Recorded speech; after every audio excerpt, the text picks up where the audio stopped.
Hello. How are you, John? I'm doing great. Thanks for coming. Thanks for joining us. Helen mentioned that you had a fateful trip. What was so fateful about that first trip?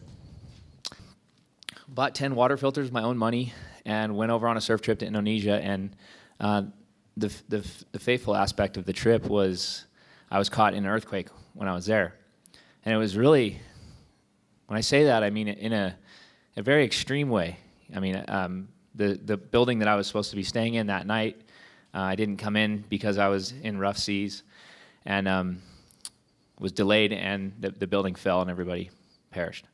So, and the whole city. I mean, it's a city of 600,000 people, and it was, you know, there was thousands and thousands of people that died from it. It was in 2009 in the city of Padang, and I was already going to go to another village that I had been to in the past to distribute these filters and launch Waves for Water, and you know, that was going to be it. It was going to be a pet project.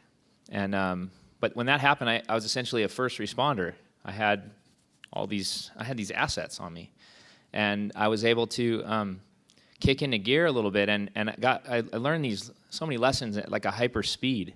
It was one of those things where I got to learn firsthand how practical these solutions were, the effect one person can have. Yeah. After that, it became an obsession because you realize what you can actually do. I mean, we saved thousands of lives with those filters. Yeah. And it was the kind of thing where afterwards I was like, wait, why doesn't every single person have one of these?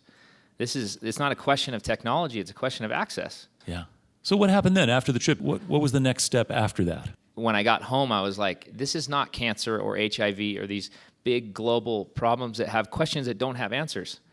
If a person dies of dirty water or gets sick, it's complete waste, because there's so many solutions, and they're readily available. Mm-hmm. So I became just very dedicated towards getting more of those solutions to Sumatra. And then 2 months later, Haiti happened. There was a bunch of press that happened on my experience in Sumatra, and Sean Penn saw the press and called me, and it was like, hey, is what you did in Indonesia viable for Haiti? And I said, absolutely. So I went down, and all of a sudden, I spent 2 years there. Wow. Yeah. And just so we all know, obviously this is an issue in disaster relief. When there's a calamitous event and people lose access, the infrastructure is broken and they can't have clean water. But in general, how many people don't have clean water in the world? 1 in 6. 1 in 6? Yeah. Wow. Yeah. The deaths are mainly children under 5. Every 15 seconds, a child dies from dirty water. And you say, like, there's a lack of infrastructure, you know, in disaster areas. We don't just do disaster relief. I mean, now since then we've worked Haiti, Indonesia, Pakistan, Japan, and you know, other Brazil. There was big disaster there. So we always respond because we know we can make a difference. We also work in, you know, Sierra Leone and Afghanistan and Pakistan and places that aren't necessarily disaster stricken, but their everyday conditions are disastrous. There is no infrastructure. I mean, the larger percentage of the world is not developed. Right. And so what you're able to do is take water that isn't really potable and treat it in such a way through these filters that makes it potable, makes it fit for human consumption. Yeah, I mean, that's one of the aspects. So the organization is really geared towards addressing this need, so clean water. So that could be providing and building rain catchment systems for people if they don't have access to a source or a well, or most of the time they have access to a source, it's just not clean. And it's not just you, I'm assuming, John. You've now got, I mean, aside from Sean Penn, you have other people on your team, right? that guy.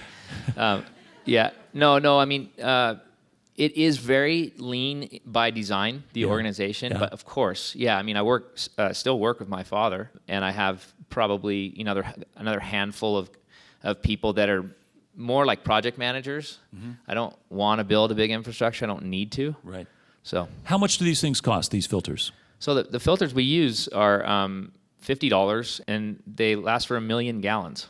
And it removes all the things that basically are the biggest issues, the biological contaminants, the E. coli, salmonella, typhoid, cholera, giardia. So you go in there, it's an absolute game changer. Yeah. Instantly. We've distributed over 100,000 filters. Over 100,000 of them, wow. Yeah. That's great. Wow. John, you have a website for this? I mean, what is the organization? Waves for Water. Waves for Water. Yeah. And what's the website? Wavesforwater.org. Well, it's an amazing thing, and it started was born in tragedy in a way, and it has turned out to be such a positive thing you've created. Congratulations, Jon. Thanks for sharing your story. Winner of this week's E-Chievement Award, Mr. Jon Rose. The program is Waves for Water. We've got a framed E-Chievement Award certificate for you. Thanks so much for being with us. Thank you. Thank you. Thank you.